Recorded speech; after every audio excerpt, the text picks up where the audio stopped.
Hello friends. आइए मित्रों, प्रारंभिक परीक्षा पे एक बड़ी ही महत्वपूर्ण बातचीत करते हैं। देखिए, आपका जो प्रारंभिक परीक्षा का ये समय है बहुत कम है। अभी तक आपने अगर 2 बार 3 बार 4 बार भी रिवीजन की है तो आप एक छोटी सी अगर गलती कर रहे हैं तो इस पे आपको ध्यान देना है। मैं बात कर रहा हूँ एक्टिव रिकॉल की। अब ये एक्टिव रिकॉल आपने बहुत बार सुना होगा और इसकी मीनिंग हर व्यक्ति ने अपनी अपनी समझ के हिसाब से लगाई होगी। लेकिन एक जो सबसे बड़ी पावरफुल टूल है या ट्रिक है वो ये है कि जो आपकी सबसे ज़्यादा, लगभग अगर आप ऐसा खोजेंगे तो जैसे आपका फिजिक्स का सेक्शन है तो यहाँ 4-5 ऐसे चैप्टर हैं जहाँ से आपका प्रश्न हर बार बन रहा है। केमिस्ट्री में ऐसे केमिकल का कंपोजिशन है जहाँ से प्रश्न बनते हैं, कई 1 से 2 प्रश्न आपके फॉर्मूला बेस आते हैं। बायोलॉजी में हो गए ऐसे कुछ चैप्टर। ऐसे ही आपके जैसे एंशियंट में, जैसे मान लीजिए सबसे फेमस आपका मौर्य काल है, गुप्ता पीरियड है, बुद्ध पीरियड है, उसके अलावा जो मिडेवल है उसमें कुछ सेक्शन है।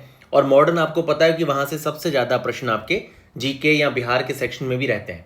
ऐसे ही करंट अफेयर की कुछ थीम्स है जो मैंने आपको एक शॉर्ट्स के थ्रू बताई थी कि लगभग 4-5 ऐसी थीम है, जैसे प्राइज पुरस्कार जो है, इंडेक्स और रिपोर्ट्स हो गई, इन पे आपके 5-6 प्रश्न आने ही आने हैं। ऐसे ही आपका जो बिहार के संदर्भ में भी, जो मान लीजिए कोई बिहार का स्पोर्ट्स पर्सनैलिटी है जिसने कहीं सिल्वर या गोल्ड जीता है, वो आपसे पूछा जाता है। तो थोड़ा सा एक बार आप लोग 69, 70, 71 जो है आपके पिछले 3 साल के पेपर को बहुत अच्छे से रिव्यू करके, ये जो आपकी 80 से 100 थीम है जो आपको पता है कि आनी ही आनी है, यहाँ से प्रश्न बनने के बहुत ज़्यादा चांसेस हैं, इसे आप बहुत अच्छे से तैयार करिए। उदाहरण के तौर पे यहाँ पे एक सिंपल सा ये वैसी मैप है, हो सकता है इसमें कोई मिस्टेक भी हो, लेकिन मैं बस आपको एक उदाहरण के तौर पे समझा रहा हूँ। जैसे ये मानचित्र है, अब नदियों से आपको पता है कि यहाँ पे आपका एक प्रश्न आना ही आना है, ठीक है। अब ये जो आपका एक प्रश्न आना है, अब आपको क्या करना है कि भाई आपको पता है जब रिवर पे आपका प्रश्न आना ही आना है। अब इसमें 2 तरह का प्रश्न बनता है। एक तो ये है कि जो आपकी सारी बाएं या दाएं से जितनी भी नदियां हैं इनको सिंपली याद कर लीजिए।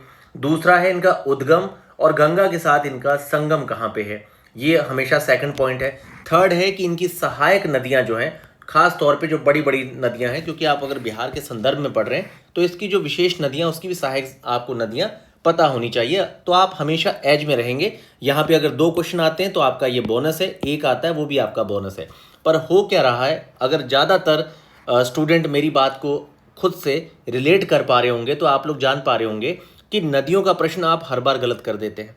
इसके साथ ही और भी आपकी इस तरह की थीम है, चाहे वो जलप्रपात हो, चाहे नदियों पे बने हुए आपके बड़े बड़े बांध हों, ठीक है, आपका जल विद्युत जो आपकी परियोजनाएं हैं, इस तरह का भी जो तथ्य है बड़ा इंपॉर्टेंट होता है और लगभग हर बार पूछा जाता है। तो ऐसे ही जैसे मान लीजिए आप वर्ल्ड ज्योग्राफी, भारत की ज्योग्राफी के संदर्भ में जो मिनरल साइट्स हैं बहुत इंपॉर्टेंट है। इसके साथ ही जैसे मान लीजिए ठंडी गर्म हवाएं पूछ रहा है, महासागरीय धाराएं पूछी जा रही हैं, आपसे रेगिस्तान पूछे जा रहे हैं। तो ये सारी ही थीम्स टफ नहीं है, पर आपको एक्टिव रिकॉल के साथ पढ़ना होगा। एक्टिव रिकॉल सीधा है रट्टाफिकेशन। अब आप उसके लिए कोई कहानी बनाइए, ठीक है, जहाँ किसी तरह का कोई चुटकुला बनाइए, कहानी बनाइए, निमोनिक कोड बनाइए, नए नए शब्द सुनने में आते हैं आजकल, आप सारे इस्तेमाल करिए। पर आपको वो एग्जामिनेशन के टाइम पे याद होना चाहिए, आपका टोटका उसके लिए काम करे।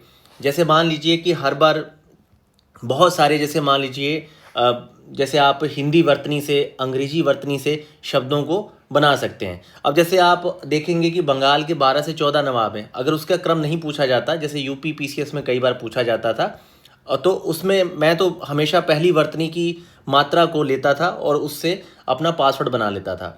जैसे मान लीजिए कि जनसंख्या के आंकड़े हैं, अब आप भी जानते हैं कि यूपी में कितने ज़्यादा ज़िले हैं। अब उसे रटना है तो जनसंख्या ज़्यादा कहाँ है, तो इमूगा आल, मतलब इलाहाबाद है, फिर मुरादाबाद है, ठीक है, तो इमूगा आल। तो कहाँ पे कम है, तो मची हमीशराल। इस तरह से हम लोग मात्रा पकड़ के उसको बना लेते थे। ऐसे एग्जाम्पल के तौर पे जैसे मान लीजिए कि आपकी हड़प नदी है, याद करनी है तो सजे सबहु जाना, ताकि सारे हमें नाम याद रहें। तो वर्तनी इसलिए पकड़ते थे ताकि डाउट ना हो, क्योंकि आप लोग जानते हैं कि नॉर्थ ईस्ट में अगर आपने एम से पासवर्ड बना दिया तो वहाँ मेघालय भी है और मणिपुर भी है, मिजोरम भी है, लेकिन तीनों शब्दों में मात्राएं अलग हैं। तो मात्रा को लेते हुए हिंदी विद्यार्थी अपना पासवर्ड बना सकते हैं, या फिर किसी शब्द के साथ आप चीज़ों को जोड़ पाएँ। ऐसे ही बहुत सारे पासवर्ड बनते हैं। अब बंगाल के नवाब क्योंकि 14 थे, उन्हें याद करने के लिए हम तो सिंपली मात्रा पकड़ते थे और 2 शब्द बना देते थे, मुशु सरली सिम्मी मिमी निशा मुबारक। अब ये लाइन सुनने में बड़ी टफ लग रही होगी, पर मुझे ये 14 के 14 नाम याद रहते थे। तो एक सिंपल सा है कि आप अपना टोटका बनाइए, सबका अपना टोटका होता है। अंग्रेजी वर्तनी में, या कोई अच्छी इंग्लिश पोएट्री सुन रहा है तो वो अपना इंग्लिश पोएट्री में बनाए। अगर आप बिल्कुल बढ़िया अवधी, ब्रज या मगही जिस भी भाषा में बात करते हैं आपको उसमें बनाना है तो उसमें बनाइए। बस आपको याद रहे, आपको याद रहना बहुत ज़्यादा ज़रूरी है।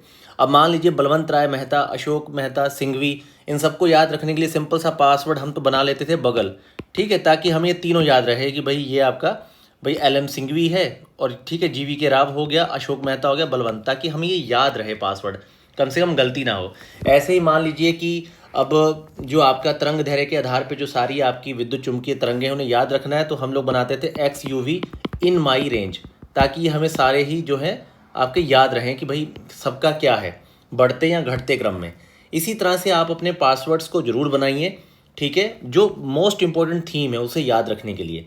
अब कुछ चीज़ें ऐसी है, जैसे मान लीजिए कांग्रेस के इतने अधिवेशन है तो उसका पासवर्ड नहीं बन सकता, पर उसका क्या बन सकता है कि जो मोस्ट रिपीटेड बार बार थीम होती है जहाँ पे कांग्रेस में बड़े बड़े निर्णय लिए गए हैं, कम से कम उन स्थानों को याद करने के लिए आप ये भी कर सकते हैं कि बिहार, भारत और विश्व तीनों का देशों के नाम लिखे हों, जिलों के नाम लिखे हों, भारत के संदर्भ में राज्यों के नाम लिखे हों।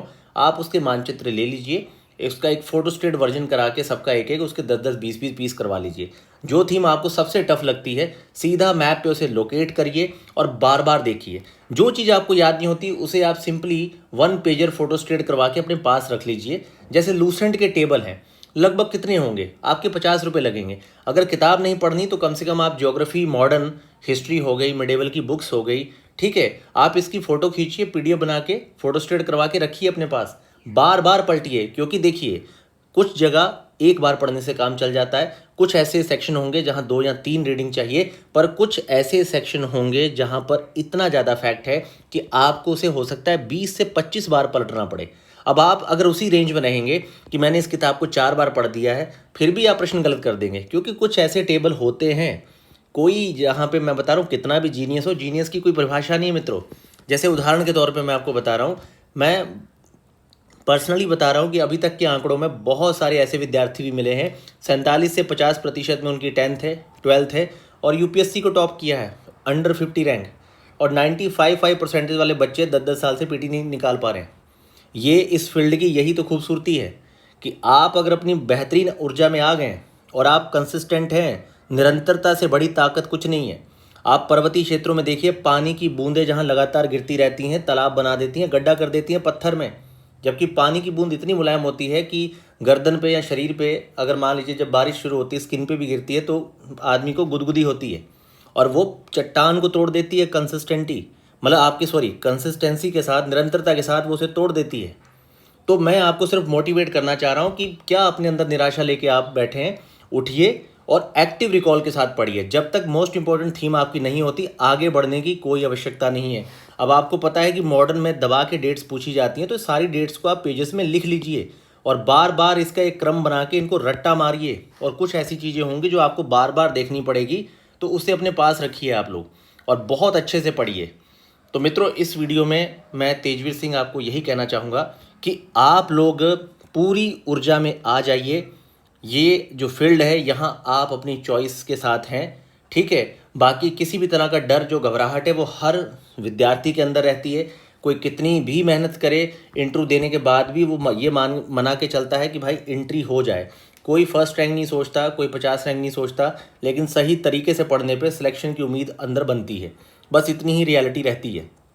तो आप लोग अपनी पूरी ताकत में आ जाइए और अपनी 100% ऊर्जा दीजिए।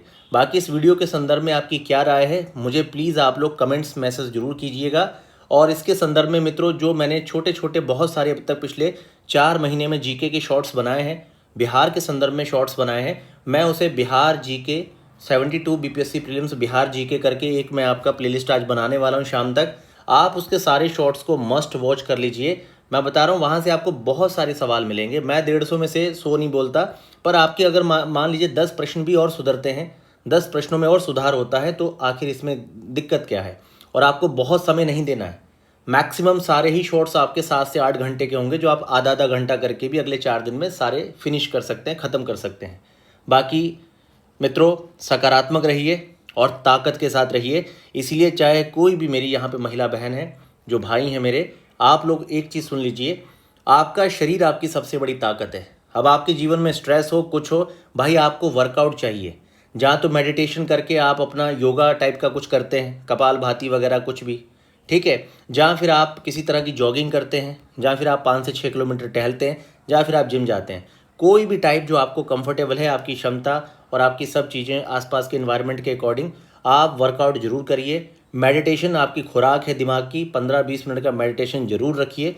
आंखें बंद करके गहरी सांसें लीजिए, दिमाग शांत रहेगा। और सफाइयाँ देना बंद करिए। आपकी लड़ाई खुद से है। अगर खुद आप इतने मैच्योर नहीं होते कि भाई जब आपको पता है कि आपके पढ़ने से ही कुछ होना है, तो फिर किसको सफाइयाँ देनी है? किस चीज़ का डर है आपके अंदर? क्योंकि आप अपने माता पिता से जब भी फ़ोन पे बात करते हैं, आप यही बताते हैं कि आप पढ़ रहे हैं, मेहनत कर रहे हैं। ये आप कभी नहीं बताते कि आप नुक्कड़ की चाय की दुकानों पे भाई पॉलिटिकल बातों पे बहसबाजी कर रहे हैं। तो आपको यहाँ समझदार होना पड़ेगा, क्योंकि जो सच में नैतिक और हार्डवर्क के आधार पे जो चीज़ें सीधी हैं और ज़रूरी हैं, जो बच्चा वो कर रहा है उसी का सिलेक्शन हो रहा है। तो आपको अब सचेत हो जाना चाहिए और पूरी ताकत और ऊर्जा के साथ आगे बढ़िए।